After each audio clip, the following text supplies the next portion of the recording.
The reading of the will unveils that the loyal Maid is the primary beneficiary, sending shockwaves through the family. Their reactions unveil true colors and set off a battle of emotions and morals. And if you cherish your family and love stories like this, don't forget to subscribe to our channel and avoid 10 years of bad luck. The mahogany-paneled conference room at Morton & Associates law firm buzzed with tension on that Wednesday morning. Jennifer Whitman sat with perfect posture in her tailored black suit, her manicured nails drumming against the leather armrest. Her brother Mark lounged beside her, his casual demeanor betraying years of privilege, though his eyes remained sharp and calculating. Rosa Johnson occupied a chair near the corner, her work-worn hands folded in her lap. Her simple black dress marked her as an outsider among the designer mourning were surrounding her. 25 years of service to the Whitman household were evident in the way she kept her eyes downcast, a habit formed from years of trying to be invisible in rooms just like this. Patricia Morton, the family's longtime attorney, entered precisely at 9 a.m., carrying a leather portfolio containing Charles Whitman's last will and testament. The clicking of her heels against the hardwood floor echoed through the room as she took her position at the head of the table. Several junior attorneys filed in behind her, taking their places along the wall. "Thank you all for coming today," Patricia began, her voice carrying the weight of 30 years of legal experience. "We're here to read the last will and testament of Charles Edward Whitman, dated March 15th of this year." She paused, adjusting her reading glasses as she extracted the document. Jennifer and Mark exchanged knowing glances. They discussed this moment extensively over the past week, confident in their position as rightful heirs to the Whitman fortune. The family empire, built over 3 generations, was their birthright. Jennifer had already started making plans for the company's future direction, while Mark had his eye on liquidating certain assets for his own ventures. Patricia cleared her throat and began reading the standard legal preamble. The room remained silent except for the occasional rustle of papers and the distant hum of traffic below. Rosa sat motionless, her thoughts drifting to Mr. Whitman's final days and the quiet conversations they'd shared over morning coffee. "And now, to the distribution of assets," Patricia announced, her voice cutting through the tension. "To my children, Jennifer and Mark Whitman, I leave my sincere love and appreciation for the years we shared together." Jennifer's spine stiffened. Mark's casual posture vanished as he sat up straight. "The entirety of my estate, including all properties, business holdings, investments, and personal effects, I hereby bequeath to Rosa Johnson, who has served not only as my faithful employee, but as my most trusted confidant and friend." The silence that followed was absolute. Rosa's hand flew to her mouth, her eyes wide with shock.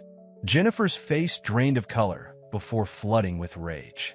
Mark's knuckles turned white as he gripped the armrests of his chair. "This is impossible," Jennifer's voice cut through the silence like a blade. "Daddy would never dash. The will is legally binding," Patricia interjected, her tone professional but firm. "It has been properly witnessed and notarized." Jennifer shot to her feet, her chair scraping against the floor. "We'll contest this. This is clearly the result of undue influence. She manipulated him." Her finger jabbed in Rosa's direction, trembling with fury. Rosa remained seated, her mind struggling to process the magnitude of what had just happened. The woman who had spent decades serving meals and managing households was now the owner of a fortune worth billions.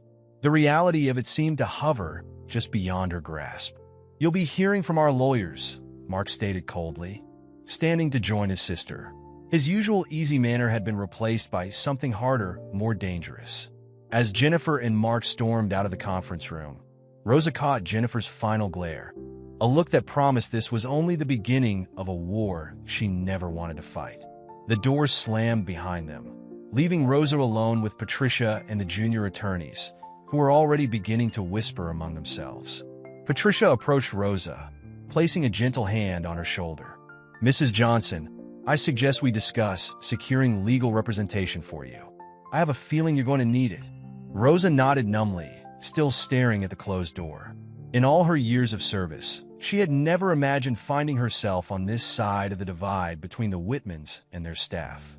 Now, with a single document, everything had changed, and she could feel the weight of what was to come settling onto her shoulders. Jennifer's private office at Whitman Enterprises occupied the entire east corner of the 50th floor. Floor-to-ceiling windows offered a commanding view of the city skyline, but neither she nor Mark paid attention to the vista as they huddled over her mahogany desk, surrounded by stacks of legal documents. "This is what we know," Mark said, spreading out papers across the polished surface. "Dad changed his will 3 months before his death, right after his last hospital stay. He ran his fingers through his disheveled hair, his suit jacket discarded hours ago." Jennifer paced behind her desk, her heels leaving indentations in the plush carpet. That's when Rosa started spending more time with him. Convenient, isn't it? She stopped at her bar card, pouring herself a generous measure of scotch. She must have manipulated him when he was at his weakest. "Our lawyers think we can challenge it on grounds of diminished capacity," Mark offered, shuffling through a legal brief. "Dad's medical records show he was on heavy medication during that period." "Not good enough." Jennifer downed her drink. "We need more. Something concrete that proves she influenced him." She turned to face the wall of family photographs, her eyes fixing on one of their fathers standing between her and Mark at a company gala. "There has to be something in his personal effects." Mark leaned back in his chair, loosening his tie. "Most of his papers are still in his home office. Rosa hasn't moved anything yet." A calculating look crossed his face. "We still have access to the house. Then what are we waiting for?" Jennifer grabbed her car keys. "We need to get there before she decides to start cleaning." Their father's study remained exactly as he'd left it. The leather chair still held the impression of his form, and half-finished crossword puzzles lay scattered across the desk. Jennifer and Mark moved methodically through the room, examining every drawer and filing cabinet. "Look at this," Mark called out, holding up a stack of letters he'd found in a hidden compartment of the desk. Correspondence between Dad and Rosa going back years. Jennifer snatched the letters, her eyes scanning the pages rapidly. "These aren't just business communications. They're personal." Her face darkened as she read further. "Listen to this. My dearest Rosa, your presence in my life has brought me more comfort than I could have imagined possible after Margaret's passing." "Keep reading," Mark urged, continuing to search through drawers. "I've made decisions that will surprise many, but I know in my heart they are right." Jennifer's voice grew, increasingly bitter as she read. "You've shown me what true loyalty means, and I trust you'll handle everything with the grace you've always shown." She crumpled the letter in her fist. "That manipulative witch." Mark pulled out a manila envelope, dumping its contents onto the desk. Photographs spilled out, dozens of them. Images of Rosa with their father at private family moments. Holidays, birthdays, quiet evenings in the garden. In each one, their father looked happier and more relaxed than Jennifer could remember seeing him in years. "This is perfect," Jennifer declared, gathering the photos. "We can use these to show how she wormed her way into his life, took advantage of his loneliness after Mom died." "Jen," Mark hesitated, studying one of the photos. "Some of these go back 15 years. That's not exactly supporting our case of recent manipulation." "Don't be naive, Mark. This proves she was playing the long game." Jennifer's eyes gleamed with renewed determination. She spent years setting this up, gaining his trust, isolating him from his own children. Mark picked up another letter, his expression troubled. "But what if don't?" Jennifer cut him off sharply. "Don't even suggest what you're thinking. Everything we've worked for, everything Dad built, it belongs to us, not to some servant who got lucky." She began organizing the letters and photos into neat piles. "Call Harrison. Tell him to meet us at your place in an hour. We need to start building our case." As they left the study, Jennifer paused in the doorway, looking back at the room that had been her father's sanctuary.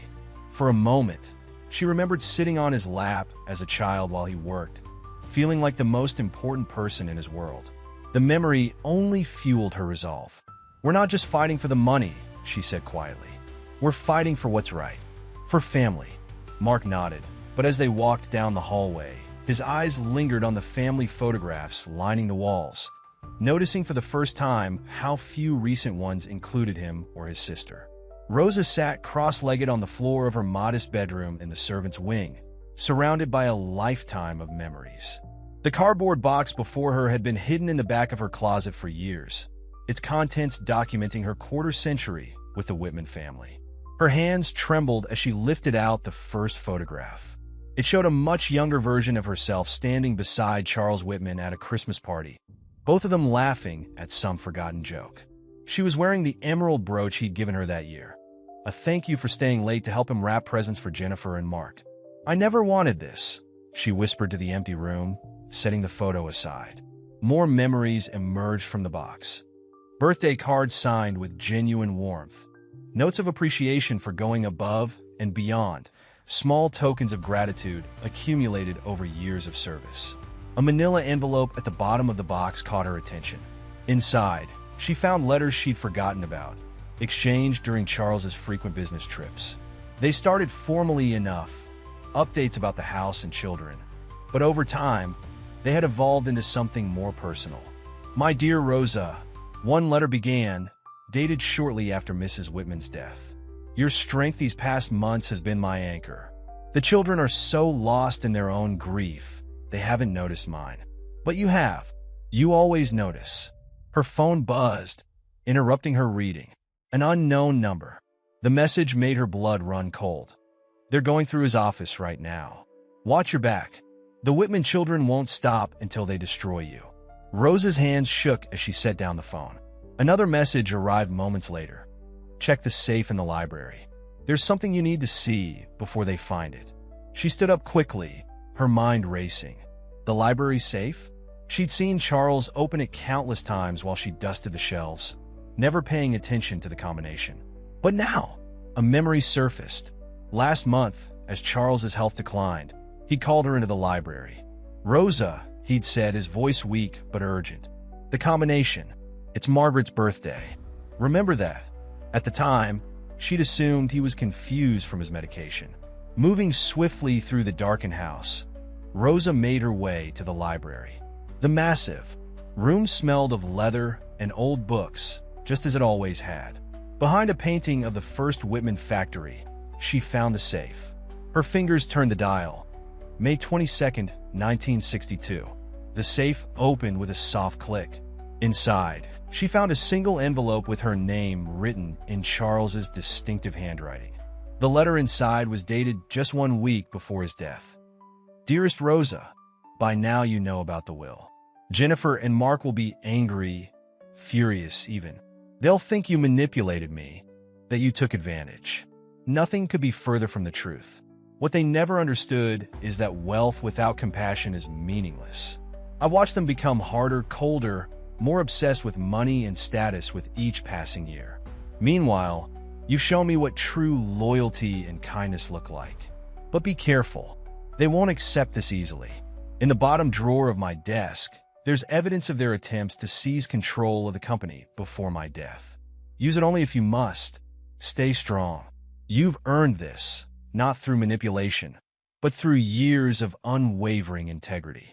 With deepest affection, Charles. Another text message arrived. "Jennifer hired private investigators.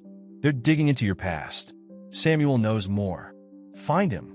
Rosa sank into Charles's favorite armchair, clutching the letter to her chest.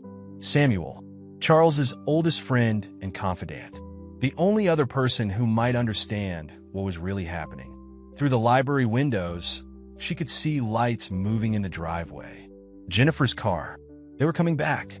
Quickly, Rosa photographed the letter with her phone and returned it to the safe, carefully resetting the combination.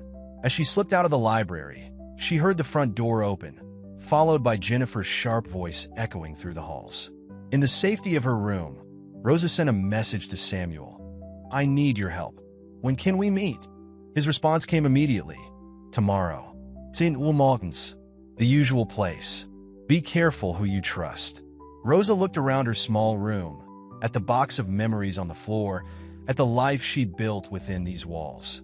Everything was about to change, and she wasn't sure if she was ready for the storm that was coming.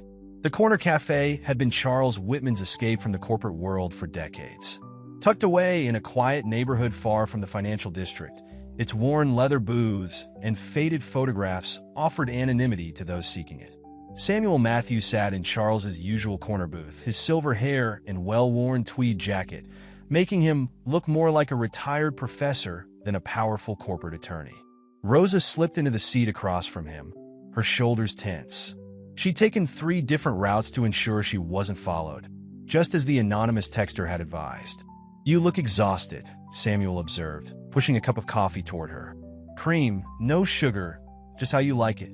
"Jennifer's lawyers served me with papers this morning," Rosa said, wrapping her hands around the warm cup. "They're claiming I exercised undue influence over Charles during his final months." Samuel's weathered face hardened. Charles knew this would happen. That's why he was so careful with the documentation. He reached into his briefcase and withdrew a thick folder. Every decision he made in the last 5 years has been witnessed, notarized, and documented with medical evaluations proving his mental competency. But why? Rosa's voice cracked. Why would he do this to his own children? Because he saw what they were becoming. Samuel leaned forward, his voice low. "Do you remember the Miller acquisition last year? The one that saved 300 jobs?" Rosa nodded. Charles had been particularly proud of that deal. Jennifer and Mark tried to block it. They wanted to strip the company for assets instead. Charles caught them attempting to call an emergency board meeting behind his back. Samuel's expression grew grim. That was just one Enkide, and tea among many. They saw the company as nothing but a source of wealth to fuel their lifestyles. "I never wanted this role," Rosa admitted. "I was happy just being the only person who truly cared about him as a human being, not a wallet." Samuel finished. His eyes softened. "That's exactly why he chose you. Charles valued authenticity above all else. You were real with him when everyone else was wearing masks." A waiter approached their table, but Samuel waved him away with a practiced gesture. "Those anonymous messages you're receiving," he continued, "they're from someone inside the Whitman corporate structure. Someone who's afraid of what Jennifer and Mark might do if they gain control. You're not just protecting Charles's legacy now. You're protecting hundreds of families who depend on the company for their livelihoods." Rosa straightened in her seat, a new resolve forming. "What do I need to do?" "First, you need to understand that this isn't just about money." Samuel pulled out another document. "Charles left you controlling interest in the company because he trusted your moral compass. But he also left you something else, a detailed plan for transforming the company's charitable foundation. He believed you would understand its importance." The foundation? Rosa remembered Charles speaking about it frequently in his final months. He said it needed new direction. More than that, he wanted it to become the company's heart. Samuel slid the document across the table. "Read this carefully. It's his vision for the future, one that Jennifer and Mark would never support." As Rosa began reading, her eyes widened. The plan detailed a comprehensive overhaul of corporate policy, emphasizing employee welfare, community development, and sustainable practices. It was everything Charles had talked about during their quiet evening conversations. "Jennifer and Mark will fight this with everything they have," Samuel warned. "They've already started building a case against you. But remember, you have allies." Many of the board members remember how Charles struggled with his children's changing values. They'll support you if you show them the same strength of character that earned Charles's trust. A text message buzzed on Rosa's phone. "Board meeting tomorrow. J&M planning hostile takeover attempt. Be prepared." "They're moving faster than we expected," Samuel muttered, checking his own phone. "Rosa, are you ready for this fight? Because it's going to get uglier before it gets better." Rosa looked down at Charles's plan, then back at Samuel. "I didn't ask for this position," she said firmly, "but I won't betray his trust. Not after everything he did for me." "Good," Samuel nodded, signaling for the check. "Because tomorrow, you're going to need to show the board exactly why Charles chose you. And I'll be right there beside you." As they left the cafe, Rosa noticed a black sedan parked across the street, its tinted windows concealing its occupants. The war for Charles Whitman's legacy was just beginning. From her window seat in the Whitman Mansion's East Wing, Lily Whitman watched the gardens where she used to play as a child. At 25, she was the youngest of the Whitman siblings, often overlooked in the shadow of Jennifer's ambition and Mark's charm. The morning sun cast long shadows across the manicured lawns, reminding her of the days when Rosa would bring her hot chocolate and listen to her stories. Unlike her siblings, Lily had noticed the subtle changes in their father over the years. She'd seen how his smile became more genuine during his conversations with Rosa, how his shoulders relaxed when they shared their morning coffee.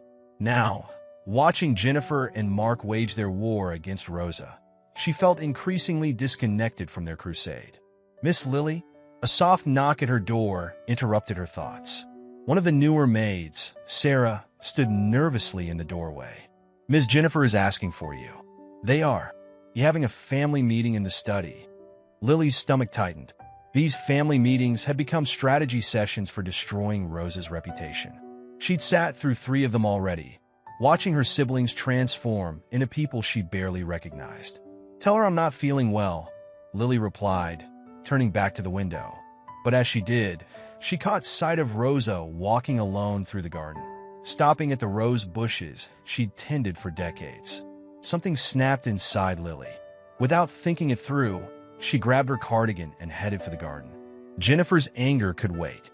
The morning air was crisp as Lily approached Rosa, who was pruning dead leaves with the same care she'd always shown.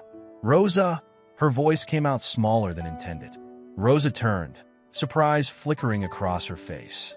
"Miss Lily." She straightened, unconsciously falling back into her servant's posture before catching herself. "Please don't," Lily said quickly. "Don't act like that with me. Not after everything." She gestured to the stone bench nearby. "Can we talk? Really talk?" For a moment, Rosa hesitated, then nodded. They sat together, the morning sun warming their faces. "I remember when you used to bring me soup when I was sick," Lily began. "You'd sit with me and read stories, even though Jennifer said it wasn't proper for staff to spend so much time with us." Rosa's hands twisted in her lap. "Your father encouraged it. He said you needed someone to listen." "He was right." Lily turned to face Rosa directly. "Just like he was right about Jennifer and Mark. They've changed, Rosa. Or maybe they were always like this, and I just didn't want to see it." "Your siblings love you," Rosa said carefully. "They love power," Lily corrected. "They love money. I'm not sure they know how to love anything else anymore." She reached for Rosa's hand. "I want to help you. I want to stand up to them." Rosa's eyes widened. "Lily, no. I can't let you put yourself in that position. Your family dash is tearing itself apart," Lily finished. "And for what?" "Because Dad saw something in you that he couldn't find in his own children."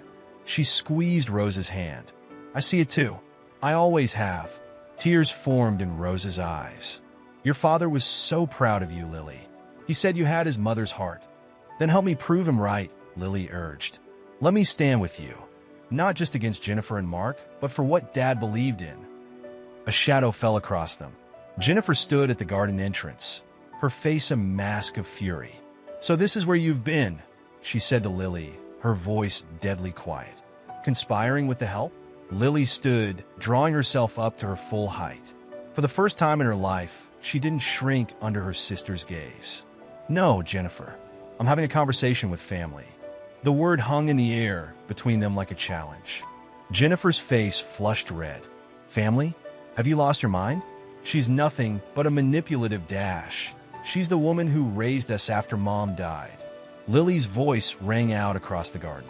"While you were at business school and Mark was partying across Europe. Who was here? Who made sure Dad ate? Who remembered our birthdays? Who actually cared?" Jennifer took a step back, shocked by her sister's outburst. "You're choosing her over us?" "I'm choosing what's right," Lily replied. "Just like Dad did." As Jennifer stormed away, Lily sank back onto the bench, shaking. Rosa put an arm around her shoulders, just as she had when Lily was a child. "Your father would be so proud of you right now," Rosa whispered.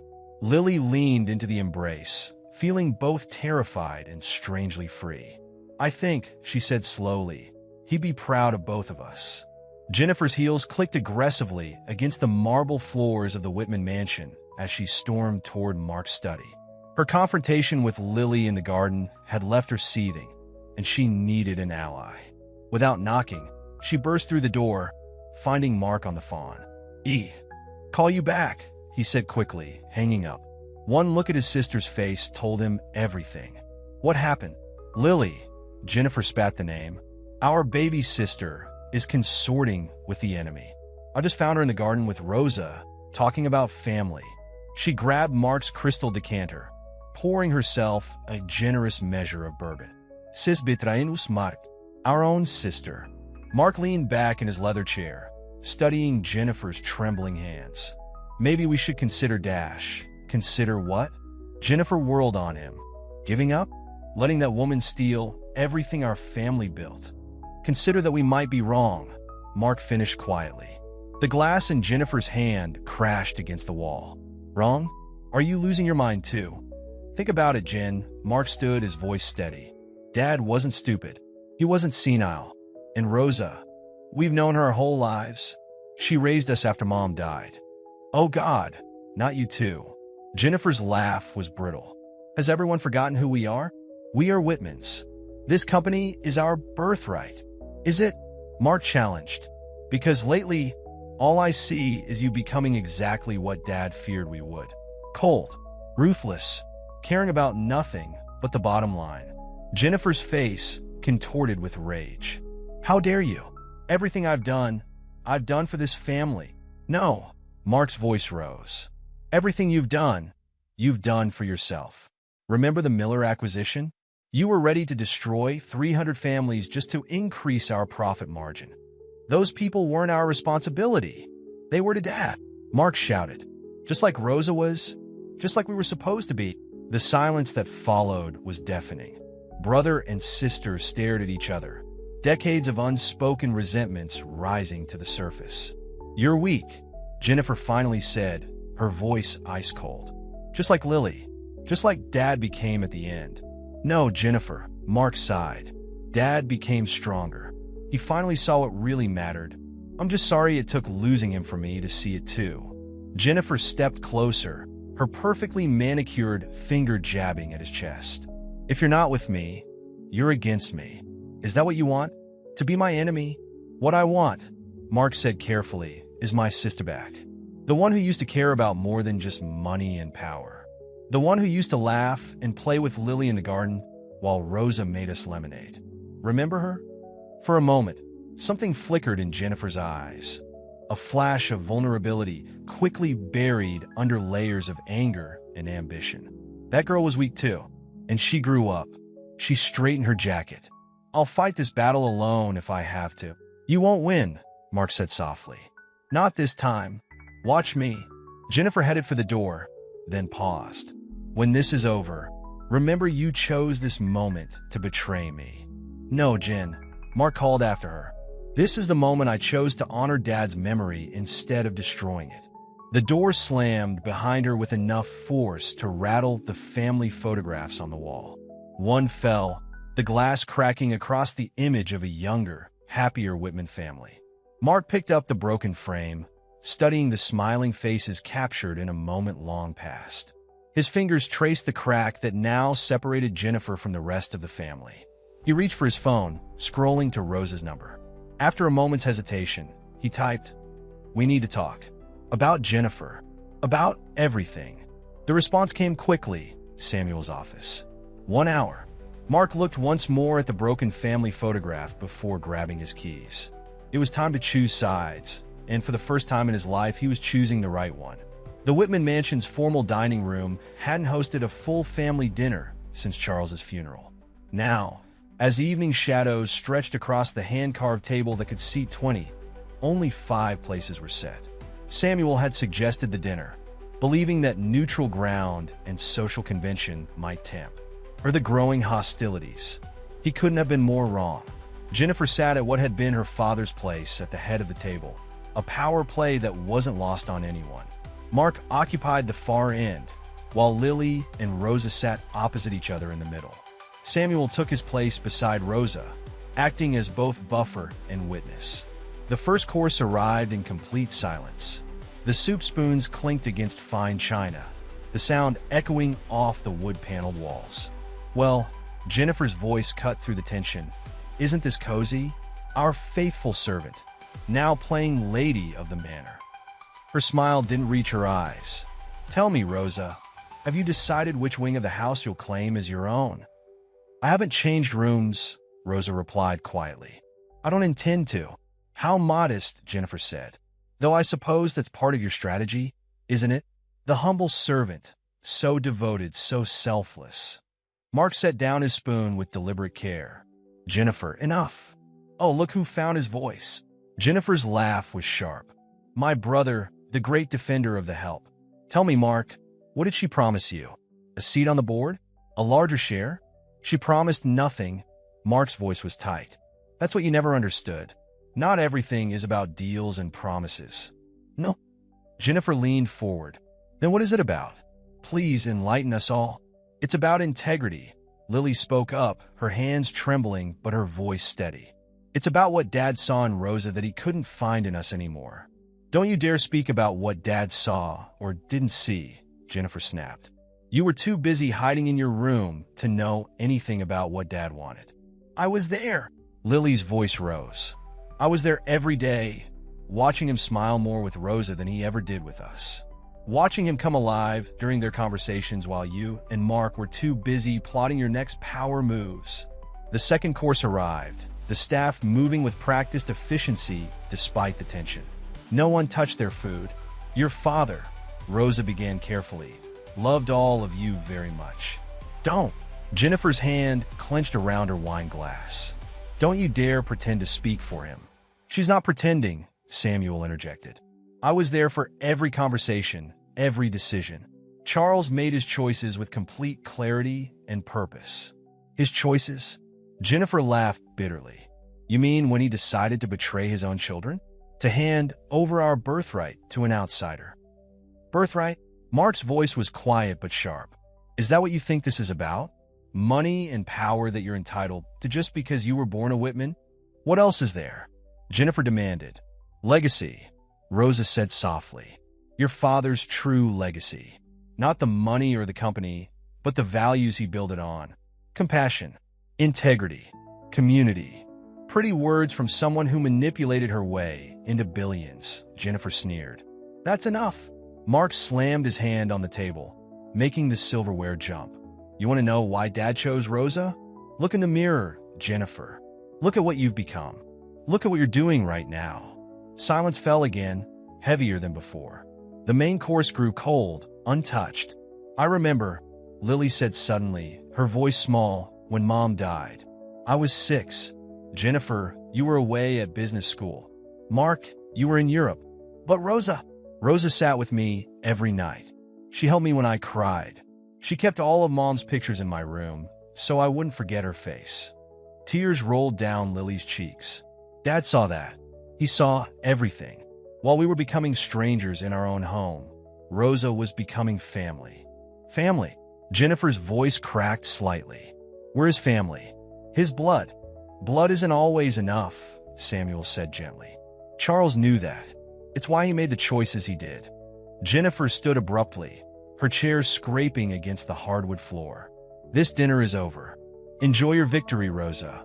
But remember, this is an F. Finished. As she stormed out, Mark and Lily exchanged glances. For the first time, they saw their sister not as a force to be reckoned with, but as someone lost, someone who had forgotten what truly mattered. The remaining 4 sat in silence, the elaborate dinner a testament to wealth that suddenly seemed meaningless compared to the real inheritance at stake, the legacy of a man who had valued love and integrity above all else. The library of the Whitman mansion had always been Charles's sanctuary. Now, as evening light filtered through the tall windows, it became the setting for revelations that would change everything. Samuel had called them all together, Jennifer, Mark, Lily, and Rosa, for what he called the final truth. Before I share this, Samuel began, standing before Charles's old desk, I want you all to understand that your father struggled with this decision for years. What I'm about to tell you isn't just about the inheritance. It's about the heart of this family. Jennifer stood by the window, arms crossed, while Mark and Lily sat on the leather sofa. Rosa remained near the door, as if still unsure of her place in this room. Charles left me with explicit instructions to share this only if the situation became untenable, Samuel continued, removing an envelope from his briefcase. Given recent events, I believe that time has come. He opened the envelope and withdrew a stack of old photographs and letters. These date back 28 years, to when your mother was still alive. Jennifer's head snapped up. What does Mom have to do with this? Everything. Samuel spread the photographs across the desk.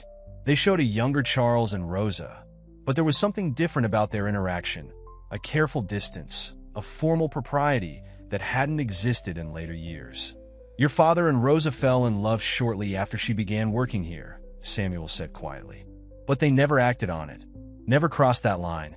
Your mother was still alive, and both Charles and Rosa respected that sacred bond. The room fell silent. Even Jennifer seemed stunned. After your mother died, Samuel continued, Charles was lost. But he didn't turn to Rosa for comfort. Not then. Instead, he watched as she helped his children through their grief, putting aside her own feelings to care for all of you. Lily's hand flew to her mouth. The nighttime stories, the comfort when I cried, were all genuine, Samuel nodded. Rosa loved you children as her own, not because of Charles, but because that's who she was, who she is. Mark leaned forward. Did Mom know? Margaret knew everything, Samuel replied. She and Rosa had a conversation about it, shortly before she died. That's what this letter is about. He held up a yellowed envelope. Your mother wrote this to Charles, giving him her blessing to find happiness after she was gone, specifically with Rosa. Jennifer's voice shook. You're lying.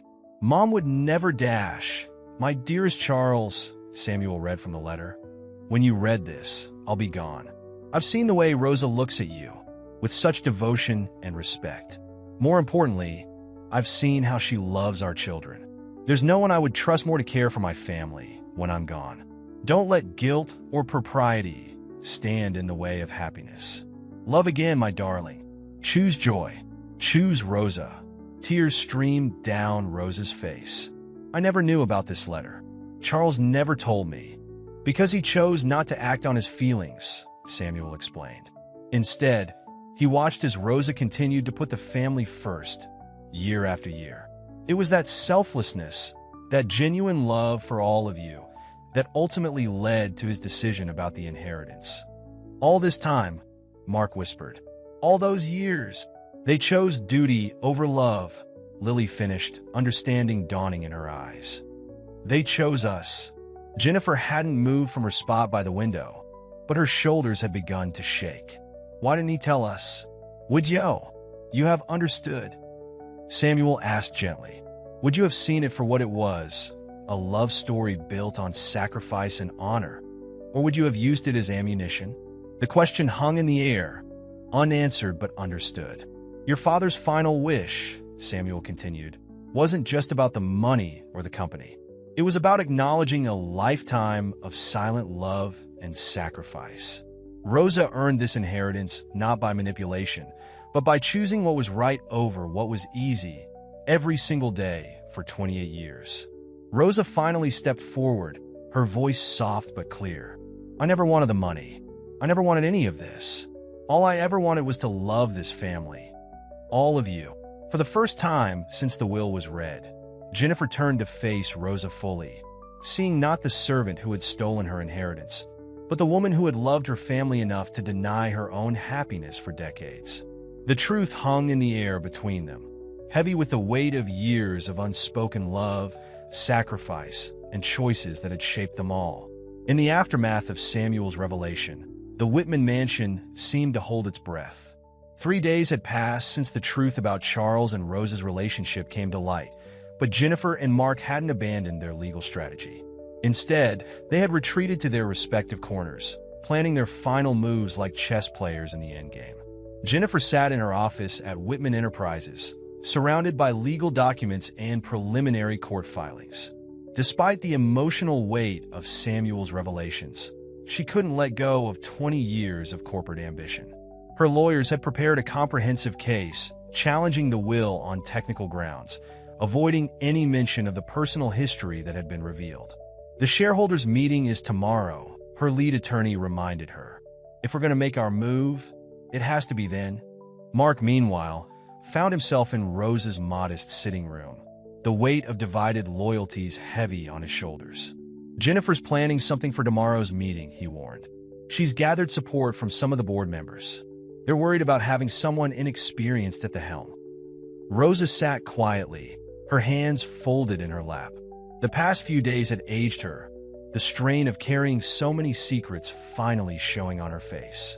Perhaps she's right, she said softly. I never wanted to run a corporation. That's exactly why Dad chose you, Mark replied. You're the only one who sees it as a responsibility rather than a prize. A knock at the door interrupted them. Samuel entered, followed by Lily, both carrying thick folders. We've been going through Dad's private papers, Lily announced. There's something you need to see. Samuel spread the documents across the coffee table. Charles left detailed plans for the company's future. Not just financial projections, but a complete vision for transforming Whitman Enterprises into something more than just a profit machine. Rosa leaned forward, examining the papers. Charts and graphs outlined a comprehensive plan for employee profit sharing, community investment, and sustainable business practices. In the margins, Charles had written personal notes, many addressed directly to Rosa. Remember what we talked about? Rosa read aloud, her finger tracing Charles's familiar handwriting. The company isn't just buildings and balance sheets. It's people. Their lives, their families, their futures. There's more, Samuel added, pulling out another document. He left instructions for a new corporate structure, one that would protect both the company's charitable mission and its business interests. Mark studied the organizational chart. A dual leadership structure? That's actually brilliant. 2 CEOs, Lily explained. One focused on business operations, one on social impact and community relations. She looked meaningfully at her brother. Dad thought the roles would suit certain people perfectly. Rosa stood suddenly, moving to the window. I need to see Jennifer. What? Mark looked alarmed. Rosa, she's planning to dash. I know what she's planning, Rosa interrupted. But I also know what your father would want. And it's not this division. Not this battle between family and business. She turned to face them, her expression resolved. Samuel, can you arrange a meeting? Before tomorrow's shareholders' gathering. Samuel nodded slowly. She might not come. She will, Rosa said firmly. Because deep down, she knows this isn't what Charles wanted either. Hours later, Jennifer arrived at the mansion's conservatory. Her guard up, but her curiosity piqued. Rosa waited alone among the orchids Charles had loved so much. Your father used to say these flowers were like people, Rosa began before Jennifer could speak. They need the right balance of care and freedom to thrive. If you called me here for gardening metaphors, I called you here to offer you what your father always wanted to give you, Rosa interrupted. A chance to lead, but with purpose, with heart. She handed Jennifer the dual leadership proposal. Tomorrow, at the shareholders' meeting, I'm going to announce a new direction for Whitman Enterprises. 2 CEOs, you handling business operations, me overseeing community impact and charitable initiatives. Equal power, equal responsibility. Jennifer stared at the document, her hands trembling slightly. Why would you share power when you have it all? Because your father was right about both of us, Rosa replied. You have the business acumen this company needs, and I have the perspective it requires. Together, we could make it everything he dreamed it could be. The proposal sat between them like a bridge across a chasm years in the making. Jennifer's next words would determine whether that bridge would stand or fall. The Whitman Enterprises shareholders meeting opened with the usual formalities, but tension crackled through the boardroom. Every seat was filled, board members, major shareholders, and the entire Whitman family arranged around the massive oak table that had witnessed decades of corporate decisions. Samuel stood at the head of the table, a final envelope in his hands. Before we proceed with today's agenda, there's one last piece of Charles Whitman's legacy that needs to be addressed. Jennifer and Rosa sat opposite each other, their expressions unreadable. Mark and Lily watched from their seats, aware that the next few minutes would define their family's future. This document, Samuel continued, was meant to be Charles's final message to the board. He wrote it the day before he died, but asked me to wait until the right moment to share it. The room fell silent as Samuel broke the seal and began to read. To my board of directors, my family, and all who have helped build Whitman Enterprises, I've spent my life building this company, but in my final years, I've come to understand that a legacy isn't measured in dollars and cents. It's measured in lives touched, in principles upheld, in the balance between profit and purpose. I've watched my children grow into capable adults, each with their own strengths. Jennifer's business acumen is unmatched. Mark's ability to connect with people is invaluable. Lily's compassion reminds me of her mother. And Rosa, who became more than an employee, more than a friend, showed me what true loyalty and integrity look like. My final decision about the company's future wasn't made lightly. It wasn't meant as punishment or reward, but as a challenge. A challenge to become something greater than the sum of our parts. In this envelope, you'll find my vision for Whitman Enterprises, a company that leads not just in profits, but in purpose. A dual leadership structure that combines business excellence with social responsibility. This isn't just a suggestion. It's my final wish for the company's future. Jennifer, your drive and business NSE are exactly what this company needs. Rosa, your heart and integrity are its moral compass.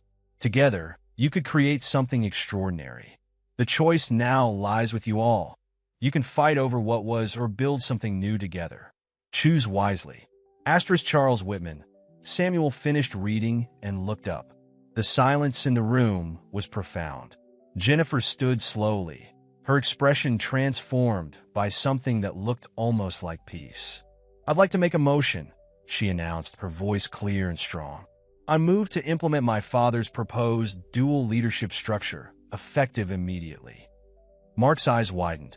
Lily grabbed his hand under the table. "Furthermore," Jennifer continued, "I propose that Rosa and I accept the co-CEO positions, with a binding commitment to uphold both the business and charitable missions of Whitman Enterprises." Rosa rose as well, tears in her eyes, but her voice steady. "I second the motion." The vote was unanimous. Later that evening, the Whitman family gathered in Charles's library. Jennifer approached Rosa, holding out her hand. "Partners?" Rosa took it, but then pulled Jennifer into an embrace. "Family," she corrected softly. Mark raised his glass. "To Dad's legacy." "To the future," Lily added. Outside the library windows, the sun set on the Whitman estate, its light touching the roses Rosa had tended for so many years. In the garden, a new plaque had been installed that morning.